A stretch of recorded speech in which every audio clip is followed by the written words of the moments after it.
friends, this is how to create the woodland mushrooms. It starts with 3 Yorkshire buttons, and I don't give details on this one of how to make the Yorkshire button looms because we have great videos of how to make Yorkshire buttons. So review those as far as how to get started and how to go. But I did want to show you how I take them off in this case, just as a reminder and so that you were set up and ready to go for the next part.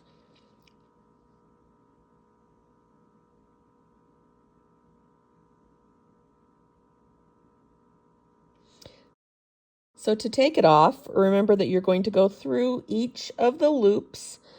I think it's easier to go through them from the back side. So I flipped it around and figured out how to not undo what I had just done. So I need to go to the next loop, and then I just take my needle through it and gently pop it off the top.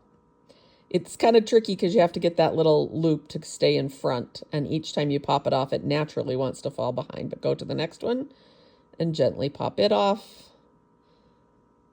And away you go, all the way around, just one loop popping it off. And then I identified which of those strands, because I had some places where I had filled in, or I had started a new thread, and to keep track of which one of them I was supposed to pull, I took that tape that was holding my starting one off, and in the end, I fastened that one around the end of the the one that I'm using. Now, if that one still had 2 or 3 yards on it, you'd know which one it was, but I almost ran out. So I went ahead and put tape on that so I'd know which one it was. Okay, the next step is adding your little polka dots to them. I used soft cotton. I did either a 2-wrap French knot or a colonial knot, and I tried to keep them for the most part on those spines. Make sure that you come out and go down in different places and hold the yarn securely, not the soft cotton yarn, the red in this case. Hold that securely so that you don't end up pulling through and messing your whole thing up. So just hang on tight as you pull it through so that you don't mess something up. But you make sure that you go over a yarn or two in each of the spots rather than going right back down where you came out. And I think they show up better if they're on the spikes or on the spines. If they're not on the spines, then I went ahead and did 3 wraps so that it would be a little bit bigger and stand out a little bit better. And in that case, I definitely went over a couple of pieces of yarn.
Okay, now we are ready for the next step. The next step is getting your little chipboard circles ready to go.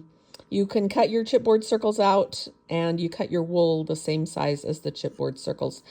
even though you have two large mushroom caps, you have two small chipboard circles because we want the orange one to be taller. So we didn't want as big of a circle on that one. If you shove your scissors through the center and just kind of twist them like that, the sharp edges of your scissor there will just kind of create a hole for you, and then snip off all the stuff and fluff to make it flat like that. And then you're going to want to take your wool and make sure you've got a hole in the middle. So just take your nice sharp scissors and snip an X right there in the middle. If your hole happens to not be in the middle, make sure you snip your X where it goes and kind of pay attention to that, but we'll come up with that in just a minute. So the next step is to stuff them. So stuff them with fiberfill. The red and the green don't need, or red and teal don't quite need as much because those are just going to be regular sized. I put a lot more in the orange because I wanted it to be taller.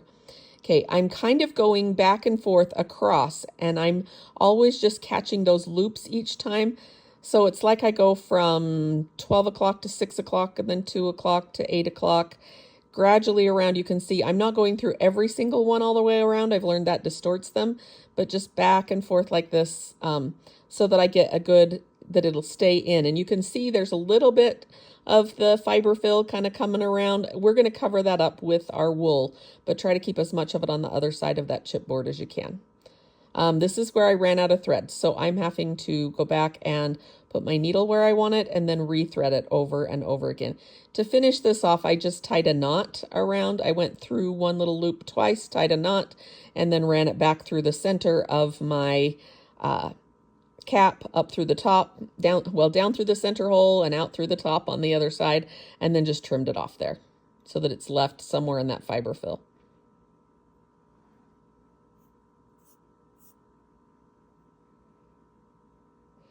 Make sure that you clean up your edges there. If there's any places where you've pulled them apart enough that you can see the fiberfill through them, just wiggle on them a few times and you'll get them cleaned up enough that the fiberfill doesn't show.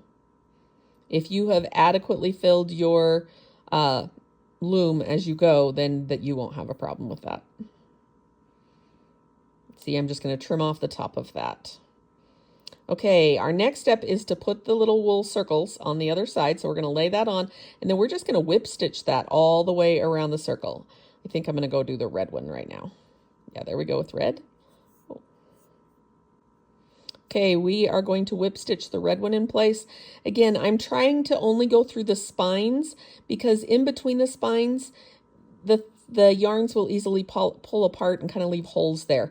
But where the spine is and it's wrapped around, that's a more secure spot. So even if that's further apart than you typically would do in a whip stitch, go ahead and just go through the spines. Now, I did on this red one find that it was easiest to go through kind of the left side of the spine and then the right side of the spine just to give me enough stitches to keep it close.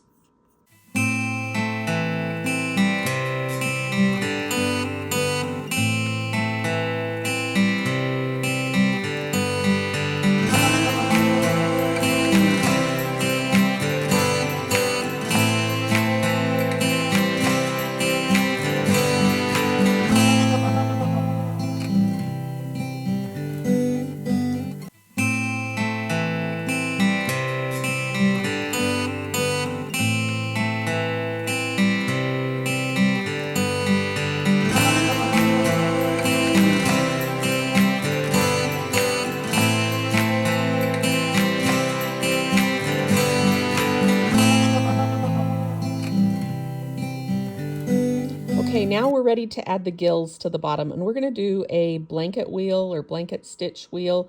Really, first I just wanted to hide my knot behind, and then just go ahead and sew blanket stitch. Don't go through the hole in the middle because it'll warp your wool a little too much, but just go close to where that X is cut in the middle. And you want to do quite a few gills, not a bazillion, but you don't want these stitches to be huge going around here either. The point of that the edge of the blanket stitch there is to kind of cover the edge of your wool. And so you want them to be, I guess, that end of it needs to be about a normal size. My thread kept getting tied right here. And I did not have a chenille needle. I had a different needle because I didn't have my needles with me at the time, and it kept catching on it. So see how I'm not going all the way to the X in the middle. I'm also not pulling it super tight because it's very easily warped here, you could pull it off to the side, and I don't want to. So I'm really just trying to lay those in place so that they will look like gills underneath there.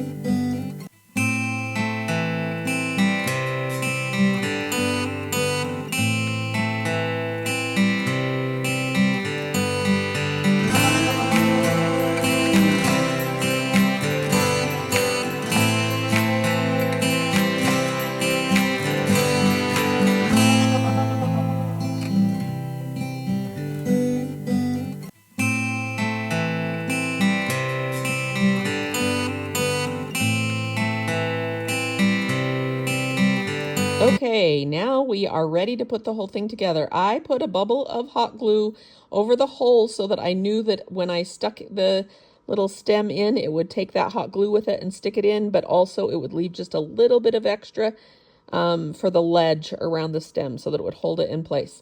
You can tilt your caps if you want to tilt them one way or the other. Those stems are unique because they are natural wood, and so some of them will have an angle to it. But yeah, I just squirt the glue in and then a little bit in a circle, and then stick that in, and I twist it just a tiny bit, and you can see how I can change the angle right there of what I want the end result to be.